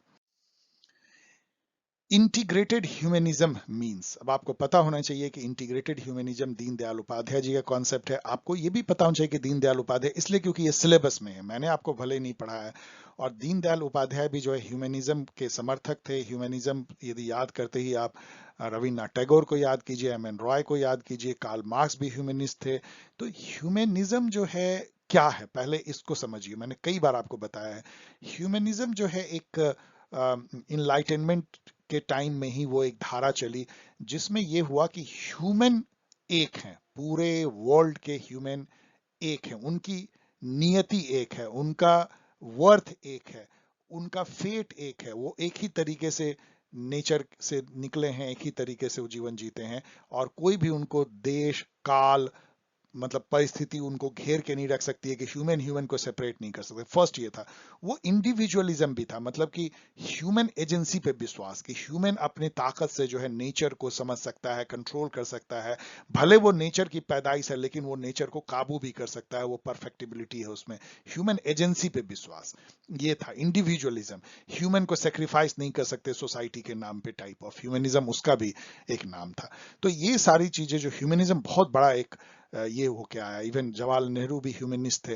मतलब जो भी ह्यूमन के एजेंसी, उसके ताकत और साइंस और जो रैशनलिटी और रीजन पे भरोसा रखेगा कि ह्यूमन इन सब के चलते इन सब को एक्वायर करके अपने को ऊपर ले जा सकता है, अपनी फेट को तय कर सकता है, वो ह्यूमनिज्म थी।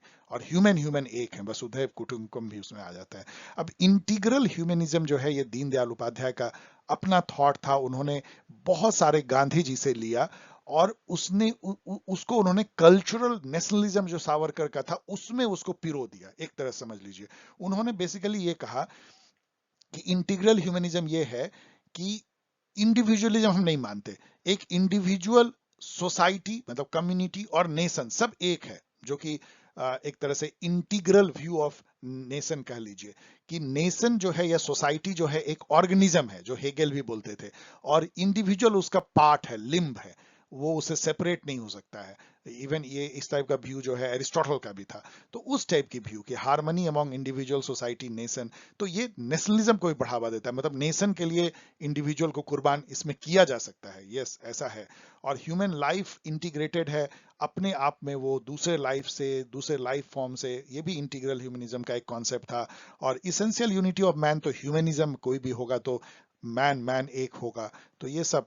अब यहाँ पे आकर के देखिए फिर इनकी जो है सेटर ने आपको कितना बड़ा हेल्प कर दिया है। यदि आप इन सब में कंफ्यूज भी हैं तो आप यहाँ देखिए, आपको 3 करेक्ट जरूर हैं। अब ये क्वेश्चन जो है इसका दूसरा फॉर्म समझिए, तो इसमें ऐसे पूछ रहा है कि इसमें से कौन जो है दीनदयाल उपाध्याय का इंटीग्रल ह्यूमनिज्म नहीं है।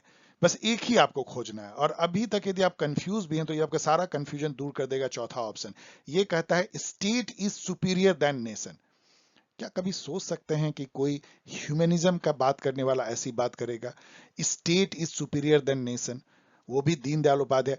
क्योंकि जो कल्चरल नेशनलिज्म की बात करते हैं, स्टेट तो कल्चरल से कोई नाता ही नहीं है। स्टेट एक जो है मैकेनिस्टिक, सोललेस, ताकत पे बेस्ड जो है टेरिटोरियल सॉवरेन इंटिटी है। नेशन उसका जान प्राण है, सॉफ्टवेयर है। स्टेट तो एक जैसे समझिए कि डब्बा जो हार्डवेयर होता है वो है। तो स्टेट सुपीरियर टू नेशन कैसे दीनदयाल उपाध्याय बोलेंगे, और कैसे उनके इंटीग्रल ह्यूमनिज्म से मैच करेगा। तो इसीलिए ये आप बिल्कुल गलत, आपको लगेगा ही यही सही है। तो 3 जो है ABC को आप सही मान लीजिए। उनका जो बुक है उसको याद कर लीजिए, integral humanism and analysis of some basic elements, जो 2009 में रिलीज हुई थी या पब्लिश हुई थी। How many prakriti of mandala theory of state are enumerated by Kautilya. अब ये जो है मैंने आपको पढ़ाया है, इसको तो सभी लोग आप लोग रट लेते हैं, और कोई बुराई भी नहीं है कि 72 प्राकृत है। मतलब मंडल थ्योरी में जो एलिमेंट है वो 72 है। लेकिन ये 72 कैसे है, ये मैंने काफी थॉट दिया था जब मैं इस पे वीडियो बना रहा था। मैंने उसको जस्ट रिप्रोड्यूस किया है। आप बहुत तेजी से मैं आपको बताता हूं। वैसे इसके बहुत सारे वेरिएंट है कि 72 कैसे आता है, लेकिन मुझे जो सबसे ठीक लगा मैं बताता हूं। कहीं भी डीपर लेवल क्वेश्चन यदि आए, ये जो मंडल थ्योरी है वो 3 लेवल एनालिसिस है इंटर स्टेट रिलेशन का। फर्स्ट लेवल में 4 मंडला है। मंडला मतलब कंसेंट्रिक सर्किल, 4। तो ये 4 में पहला सर्किल जो है विजुगिसु का है, जो कि मतलब विजयी होना चाहता है, जिसको कि ध्यान में रख के पूरा मंडल थ्योरी लिखा गया है। दूसरा सर्किल उसके शत्रुओं का है, अरी का। और तीसरा जो है एक मध्यमा है, जो कि एक तरह से न्यूट्रल स्टेट है। और एक उदासीना है जो बहुत दूर में है, अमेरिका टाइप का, लेकिन सबसे पावरफुल है। तो ये 4 जो सर्किल है कंसेंट्रिक, उसकी ये कहानी है 4 मंडला की। सेकेंड जो लेवल एनालिसिस है वो अलायंसेस का है। आपको पता है कि बैलेंस ऑफ पावर के लिए अलायंस आप करते हैं, मतलब एलाइज सिस्टम। वो एलाइज सिस्टम में जो है 3 किंग्स इन एलाइज है। एक तो विजिगुसु खुद है, उसका मित्र है, और उसका मित्र का मित्र है। तो 3 यहाँ पे एलाइज हो गए, 4 मंडल हो गए। और थर्ड लेवल जो है वो है सप्तांगा, जो हर स्टेट जो इसमें मंडल थ्योरी में है उसका अपना अपना 7 एलिमेंट है, उसी से उसका पावर तय होता है। उसमें से मित्र को केवल यदि निकाल दीजिए, क्योंकि मित्र यहाँ आ गए हैं, तो 6 एलिमेंट बचते हैं। तो ये 4 इंटू 3 इंटू 6, इसको यदि आप गुना करेंगे 72 एलिमेंट आएंगे। और यही जो है elements of foreign policy as per mandala. तो ये आप एक मतलब डीपर एनालिसिस है। पंडिता रमाबाई फिर से लौट के आती हैं। Pandita Ramabai was accorded the title of Pandita. Very easy, यदि आपने पंडिता रमाबाई पढ़ा है तो आपको पता होगा कि कलकत्ता यूनिवर्सिटी ने उनको जो है बुला करके पंडिता की उपाधि दी, क्योंकि वो संस्कृत की स्कॉलर हो गई थी। जगह जगह पूरे इंडिया में घूम के वो संस्कृत में जो है श्लोक, संस्कृत में बहुत सारे वो प्रवचन देती थी। तो संस्कृत की स्कॉलर होने के चलते जो है उनको पंडिता कहा गया, क्योंकि पंडित वो होते थे जो संस्कृत के स्कॉलर होते थे। Who wrote the biography of Jayaprakash Narayan? Very difficult. यदि आपने जयप्रकाश नारायण को ठीक से पढ़ा है तो आपके लिए इजी क्वेश्चन है। उनके दोस्त और बहुत बड़े नेशनलिस्ट कवि और लेखक, कवि भी लेखक भी, गद्य पद दोनों, राम वृक्ष बेनीपुरी, जिनकी एक रचना मैंने अभी हाल में पढ़ी, गेहूं और गुलाब, बहुत ही अच्छा है, आप पढ़ सकते हैं। तो और भी उन्होंने बहुत कुछ लिखा है, तो उन्होंने इनकी बायोग्राफी लिखी थी। ऑर्बिट क्वेश्चन, बहुत डिफिकल्ट है ये जानना। ये लेकिन उतना मुश्किल नहीं है, क्योंकि अंबेडकर जी ने क्या लिखा है वो तो आपको पूरा पता होगा। राममनोहर लोहिया का भी, टैगोर का भी, अरविंदो का भी। आप यहाँ यदि देखें तो अरविंदो ने सावित्री लिखा है, मैंने कितनी बार बताया है। तो सी का 1, तो सी का 1 में आप देखिए कि 2, तो आपने जो है 2 को एलिमिनेट कर लिया, 50-50 गेम खेल लिया। एक और हमको मिल जाए तो गीतांजलि लेके चलते हैं। डी का 2, तो डी का 2, अब यहाँ तो बात बनी नहीं, दोनों में डी का 2 है, तो ये थोड़े ज्यादा इंटेलिजेंट हैं सेटर जो हैं। अब गांधी एंड गांधीजम हमको पता है कि ये अंबेडकर ने लिखा, मुझे तो पता है, आपको भी यदि पता है तो आप बोलेंगे ठीक है, कोई दिक्कत ही नहीं है। बी के 4 से चलते हैं, तो बी का 4 यहाँ पे है, यहाँ तो नहीं है, इसलिए ये सही हो जाएगा। तो ठीक है, ये दोनों जो मैच अभी आपने देखा, ये उतना आसान नहीं है कि एक से आपको हो जा रहा है, ठीक है, लेकिन 50-50 तो हो ही जा रहा है। गांधी जी बिलीव्ड इन, अब ये पूछता है कि एंड एंड मीन्स, ये बहुत अच्छा है क्योंकि इससे आप टेलियोलॉजी और डिएंटोलॉजी की भी कॉन्सेप्ट को एक बार रिवाइज कर लेंगे। गांधी जी क्या कहते थे कि एंड जस्टिफाई मीन्स, मतलब माध्यम जो है वो, जो अंत है, मतलब अंत भला तो सब भला, मतलब किसी भी तरह आप सक्सेस प्राप्त कर लें, by hook and by crook. क्या ये वो मानते थे? ऐसा कभी वो नहीं मानते थे, आपको पता है। मीन्स जस्टिफाई एंड, ऐसा भी नहीं है कि केवल मीन्स अच्छा होना चाहिए, मतलब अच्छा मीन है लेकिन आपका एंड कुछ नहीं निकला, तब भी कोई अच्छी बात नहीं है गांधी जी के अनुसार। बेसिकली वो मानते थे कि and and means both should be justify.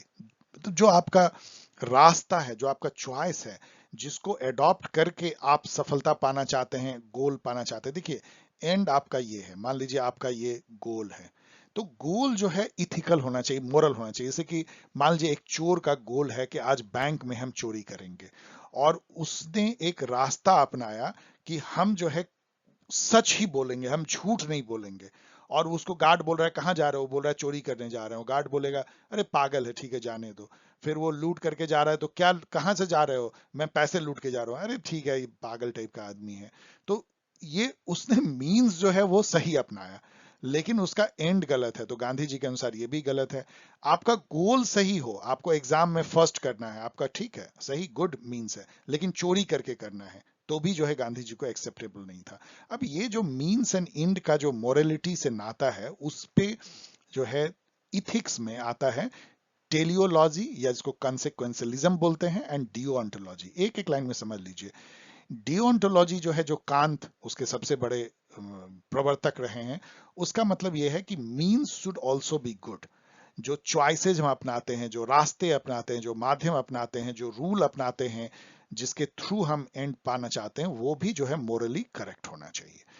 Teleology या कंसेक्वेंशलिज्म क्या है कि इन जस्टिफाई मीन्स, मतलब भाई इंड आउटकम यदि अच्छा है तो किस रास्ते से हमने उसको प्राप्त किया मत पूछो हमको। तो ये टेलियोलॉजी या कंसेक्वेंशलिज्म है। इसका सबसे अच्छा एग्जांपल यूटिलिटेरियनिज्म है। Greatest happiness of greatest number of people, वो एक्ट अच्छा है, मोरल है, जिसमें कि अधिक से अधिक लोगों को जो है हैप्पीनेस मिलता है। चाहे 9 आदमी को बचाने के लिए एक आदमी का हम कत्ल कर दें, तब भी वो अच्छा है। लेकिन डिओन्टोलॉजी बोलेगा ये बिल्कुल अच्छा नहीं है, क्योंकि आपने कत्ल किया है 9 लोगों के हैप्पीनेस के लिए। आपका एंड अच्छा है लेकिन मीन्स अच्छा नहीं है। सो इसको जान लीजिए, ये कई बार आपको हेल्प करेगा। जैसे आपको पूछ देगा कि बहुत टफ क्वेश्चन में, थॉट में, कि यूटिलिटेरियनिज्म जो है क्या कंसेक्वेंशलिज्म से मिलता है या रिलेटेड है, टेलियोलॉजिकल है या डिओन्टोलॉजिकल है, कांत से पूछ सकता है। अब तीसरी बार अगना सुत्ता आ रहा है, नेक्स्ट क्वेश्चन। तीसरी बार अगना सुत्ता जो है 27 सुत्ता ऑफ दीघा निकाय है, उसमें से 34 सुत्ता है, उसमें से 27 सुत्ता है दीघा निकाय, जो है सबसे लंबी बृहत निकाय है। ये सब मैंने आपको अपने वीडियो में बताया है। क्यों मैंने इसको इजी बोला?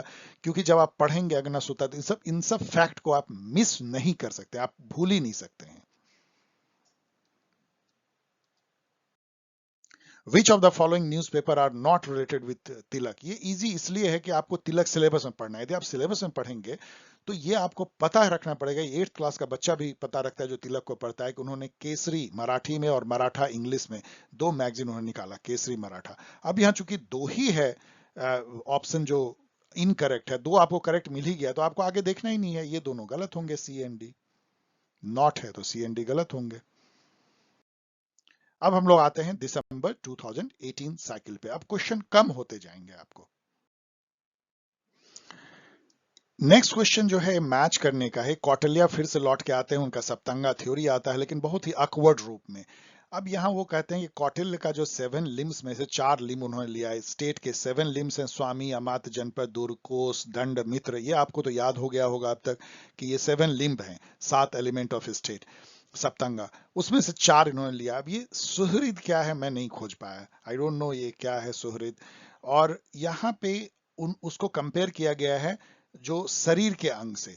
ये जरूर है कि शरीर के अंग से उन्होंने कंपेयर किया, लेकिन मैं खोज नहीं पाया। मैं आज खोजना चाहता था कि एक कोई मैच किया हुआ मिले कि ये है, ये है। तो बस इसको देख लीजिए, इस पे और रिसर्च की जरूरत है।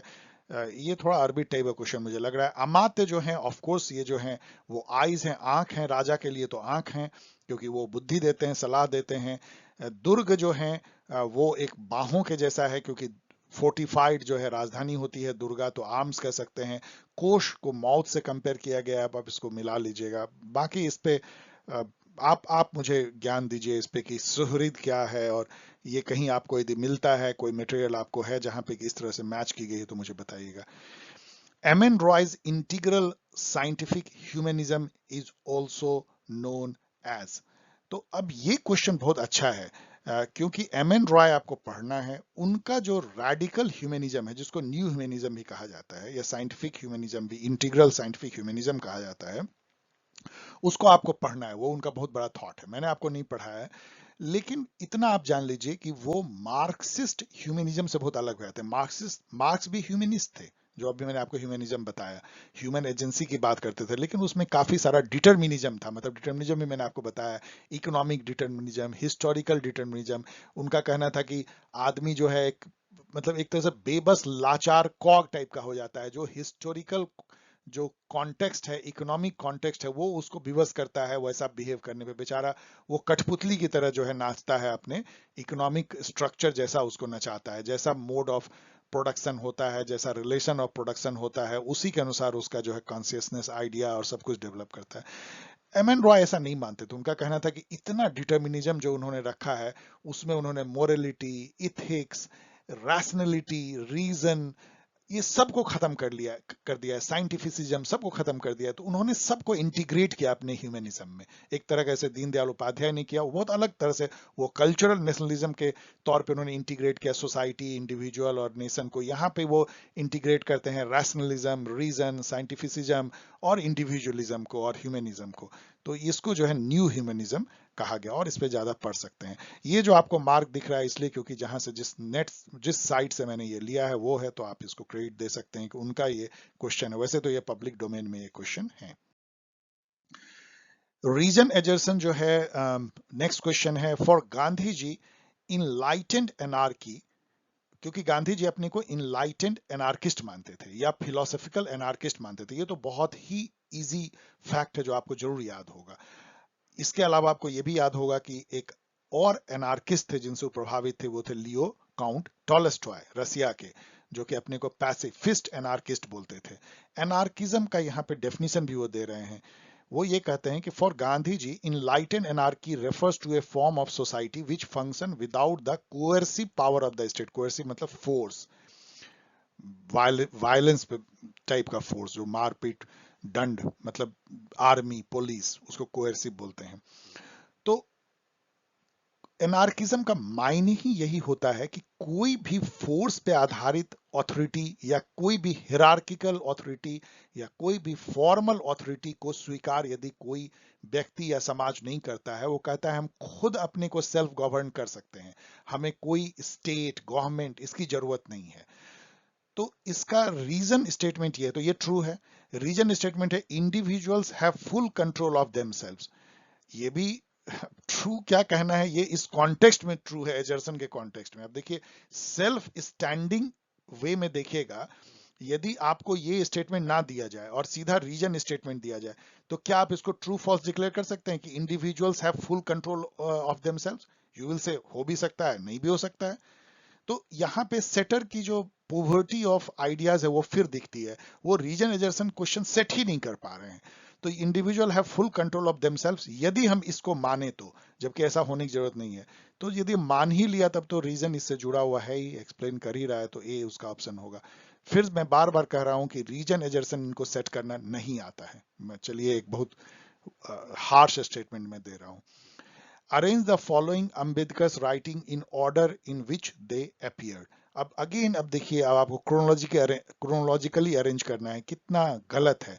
अब इन सब को मैंने अपने ही पीपीटी से दिया है। इन्होंने जो लिखा अब आप देख सकते हैं कि अनटचेबल्स इन्होंने लिखा है 1948 में, और हु वेयर सुद्राज अम्बेडकर ने लिखा है 46 में, और एनिलिसन ऑफ कास्ट लिखा है। चलिए मैच कर लीजिएगा, ये काम मैं नहीं करने वाला। मुझे बहुत ही गुस्सा आता है इस टाइप के क्वेश्चन पे, डोंट नो क्या है ये। बट जान लीजिए कि उन्होंने ये सब लिखा है। और इससे ये भी हिंट ले लीजिए कि आपको यूजीसी नेट यदि क्वालिफाई करना है तो अपनी मेमोरी पावर को बढ़ाना पड़ेगा, बादाम खाइए। ओके। एंड दूसरा कि जो जितने भी थिंकर हैं उनके सारे बुक्स का डेट के साथ याद कर लीजिए।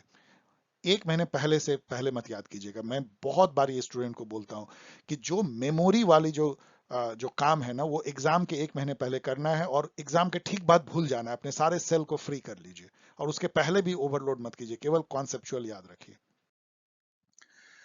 अब हम जून 2019 साइकिल को देखते हैं। यहाँ पे शायद मैं गलत बोल रहा हूँ, जून 2018 होना चाहिए।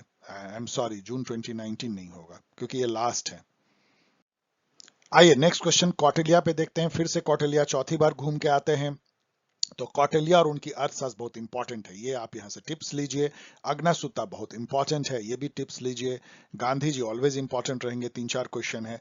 विच one of the following statement is not correct about, not correct. अब ये देखिए, नॉट को ध्यान दीजिएगा। कई बार हम लोग जब एड्रेनलिन ज्यादा फ्लो करता है ना और टेंशन में होते हैं तो हम इसको करेक्ट पढ़ लेते हैं, और बहुत लोग पढ़ते हैं, मैं आपको बोल रहा हूँ टॉपर पढ़ते हैं ऐसा। ये मत सोचिए कि कोई ये सिली है, एग्जाम में ऐसे ही सिली बातें होती है। तो नॉट को ध्यान रखिएगा। इसलिए यहाँ पे देखिए उसको बोल्ड कर दिया उन्होंने। कई जगह आप देखेंगे कैपिटलाइज कर देता है सेटर, के आप उसको मिस ना करें। कौन करेक्ट नहीं है इसका मतलब, बाकी 3 करेक्ट हैं। He was the first to make political economy and independent subject. ये आपको पता है कि अर्थ का मतलब ही पॉलिटिकल इकोनॉमी है, स्टेट मतलब जमीन का टुकड़ा। He propounded a theory of politics which dealt with immediate practical concern of polity. आपको पता है कि वो एक प्रैग्मेटिस्ट थे। तो प्रैक्टिकल कंसर्न जो पॉलिटी का है कि क्या करना चाहिए, कोई ये नॉर्मेटिव थ्योरी नहीं था कि ऐसा होना चाहिए, क्या आपको एक्चुअल में करना है, ये लिखा हुआ था। He is credited with being the founder of नीति शास्त्र ट्रेडिशन। अब चलिए इसको देखते हैं। For the first time he emphasized the need for a strong political control in India. ये भी उन्होंने दिया, जिस तरह से कि यही बात इटली के लिए मैकियावेली ने कहा था, उन्होंने चाणक्य ने इंडिया के लिए कहा। तभी तो वो जो है मेंटर बने चंद्रगुप्त के, मौर्य के, और मौर्य शासन जो जो पॉलिटिकल कंट्रोल था, जिसमें कि उन्होंने जो ग्रीक को हरा करके इस्टेब्लिश किया, उसमें हेल्प किया। तो अब यही एक कंफ्यूजिंग बच जाता है। इसको मैंने नेट पे खोजने की कोशिश की कि यदि कौटिल्य नहीं है तो कौन नीति शास्त्र ट्रेडिशन के जनक हैं, क्या शुक्राचार्य हैं, कौन है जो शुक्र नीति लिखा है, लेकिन ऐसा मुझे मिला नहीं। मार्कंडेय हैं, मार्कंडा और भी बहुत लोग मिलते हैं, लेकिन कोई ऐसा, हर जगह मिलता है कि जो बहुत एंशियंट जो नीति शास्त्र है वो अर्थशास्त्री है, तो फिर क्यों इनको फाउंडर हम नहीं कर सकते। Don't know. मतलब यहाँ पे मैं आपको कहूंगा कि UGC NET like many other exam बहुत परफेक्ट एग्जाम तो है नहीं as far as question setter. उसमें रॉन्ग सेट करते हैं, बहुत अकवर्ड आपने देखा सेट करते हैं। तो इसको कभी आप जस्टिफाई मत कीजिएगा। मुझे सबसे दुख होता है जब आप गलत को जस्टिफाई इसलिए करते हैं कि आप इसको ब्रह्म वाक्य मान लेते हैं, जैसे श्रुति गॉड की वाक्य है, और फिर आप ना उटपटांग ढंग से उसको जस्टिफाई करते हैं। जैसे नेट पे बिखरा हुआ है कि इसको जस्टिफाई करने का कोई जरूरत जस्टिफाई करने की नहीं, बस आप मान लीजिए, याद कर लीजिए और बोलिए कि ये कंफ्यूजिंग है। Who among the following had started 2 weeklies, the कर्म योगी एंड धर्मा। तो ये आपको पता इसलिए होगा, ये इजी हो सकता है, मैंने मीडियम कहा है, वैसे मैंने इसको डिफिकल्ट कहा है। ये मीडियम इसलिए कहा है कि अरविंदो के बारे में यदि आप पढ़ेंगे तो आपको जरूर पता होगा कि उन्होंने कर्मयोगी और धर्मा नाम का जो है, कर्मयोगी शायद इंग्लिश में निकाला था, तो उन्होंने मैगजीन ये वीकली निकालते थे। तो ये आप मिस नहीं कर सकते हैं यदि आप किसी थिंकर आपके सिलेबस में है तो। अब यहाँ मैच करना जो है, ये तो मैंने अपने एग्जाम गाइड में भी दिया था। ऑफ कोर्स मैंने यहीं से दिया था, ऐसा नहीं था कि वो मैंने कोई क्रिएट किया था, लेकिन ये अभी तक आप लोगों ने देख लिया होगा। ये गांधी जी पे जो प्रभाव है, बहुत जगह से उनको इंस्पिरेशन मिली थी, वो इंस्पिरेशन को मैच करना है। जैसे देखिए कि रस्किन से उन्होंने जो है वो सर्वोदय का कॉन्सेप्ट लिया था। ऑन टू द लास्ट जो थी, उसको उन्होंने गुजराती में ट्रांसलेट किया था और बाद में वो सर्वोदय के रूप में आई। टॉलस्टॉय उन्होंने अनार्किज्म लिया। तो यदि इन्हीं दोनों को पहले हम मैच करें तो रस्किन से, तो ये यहाँ से contempt of for industrial civilization and ideas on passive resistance, ये यहाँ से इन्होंने लिया। तो ये सी का 2 यदि आप देखेंगे तो सी का 2 में ये दोनों मिलता है, ये दोनों खत्म कर लिया। 50-50 गेम हम लोगों ने खेल लिया। अब जैनिज्म से आपको पता है कि उन्होंने नॉन वायलेंस लिया था, बहुत इंपॉर्टेंट है। तो इसलिए वो नॉन वायलेंस, जैन सबसे ज्यादा, मतलब यदि आप कहिए प्रोमिनेंटली, यदि नॉन वायलेंस को कोई हिंदू सेक्ट में फॉलो करते हैं तो जैन करते हैं, वो तो जीव जंतु को भी नहीं मारना चाहते हैं, वो मुंह पे कपड़ा रखते हैं कि उसमें मुंह के अंदर कोई छोटे कीड़े मकोड़े ना घुस जाए। चलते भी हैं जैन लोग तो ये देखते हैं चींटी उटी ना मरे। तो जैनिज्म से ए का 4, तो बस आपका क्वेश्चन ही बन गया। आप देख लीजिए बी का 1, तो बी का 1।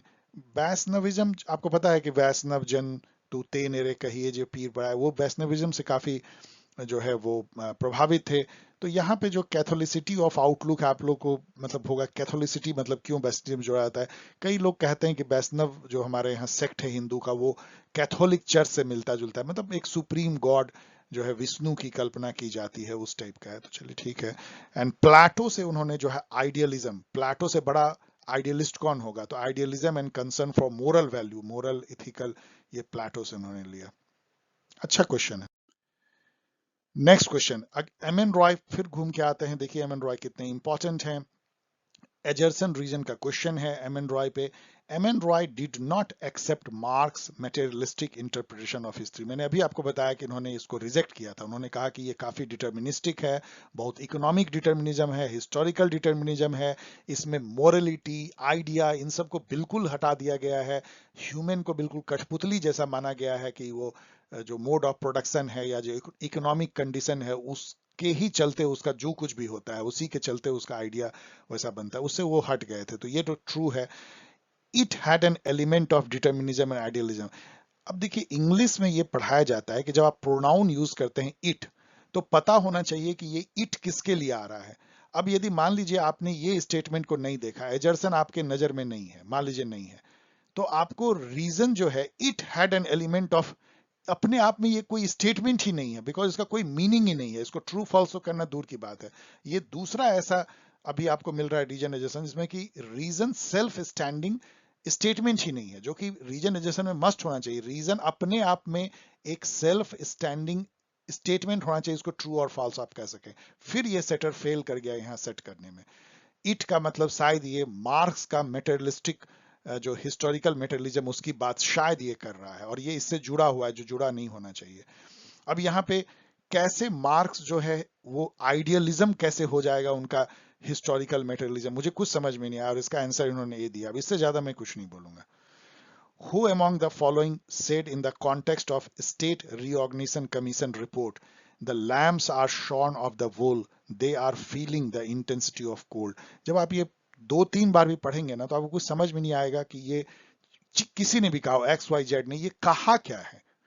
The lambs are shorn of the wool, they are feeling the intensity of cold. आप 5 बार पढ़ लीजिए, आपको कुछ समझ में नहीं आएगा।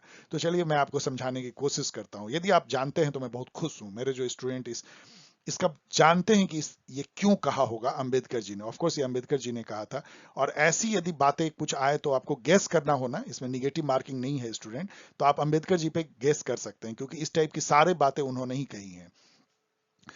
अब देखिए क्या है, जब स्टेट रीऑर्गेनाइजेशन कमीशन ने अपनी रिपोर्ट दी तो उन्होंने कहा कि लैंग्वेज के बेसिस पे स्टेट बना दो, छोटे छोटे स्टेट बना दो। तो अंबेडकर जी ने कहा कि भाई अब तो जो माइनॉरिटी है ना उसकी तो जान चली जाएगी। वो तो लैम्ब उन्होंने माइनॉरिटी के लिए कहा। उनका कहना था कि बड़े राज्य जो है ना उसमें माइनॉरिटी थोड़ा ज्यादा सुरक्षित फील करता है। क्यों? जैसे कोई मान लीजिए कि महाराष्ट्र है, यूनिफाइड महाराष्ट्र, अब उसमें हिंदू और जो मुस्लिम है उसका रेशियो मान लीजिए 1:14 है। तो ठीक है, 1:14 है, तो मतलब कि मतलब बड़े राज्य में जो है आप छुपे हुए जो है रह सकते हैं। अभी तो मान लीजिए छोटा राज्य हो जाए और उसमें जो है हिंदू और मतलब एकदम काट करके आपने छोटा कर दिया, उसमें मान लीजिए कि 20:1 का रेशियो हो गया हिंदू मुस्लिम का, तो ऐसे में जो है आप बच नहीं सकते हैं मेजोरिटी के टेरेनी से। तो उनका ये कहना था कि बड़े राज्य में आपको न्यूमेरिकल के चलते जो है माइनॉरिटी जो है अपने को हाइड भी कर सकता है, अपने को प्रोटेक्ट भी कर सकता है, लेकिन छोटे स्टेट में मेजोरिटी का टेरेनी होने का चांस ज्यादा है।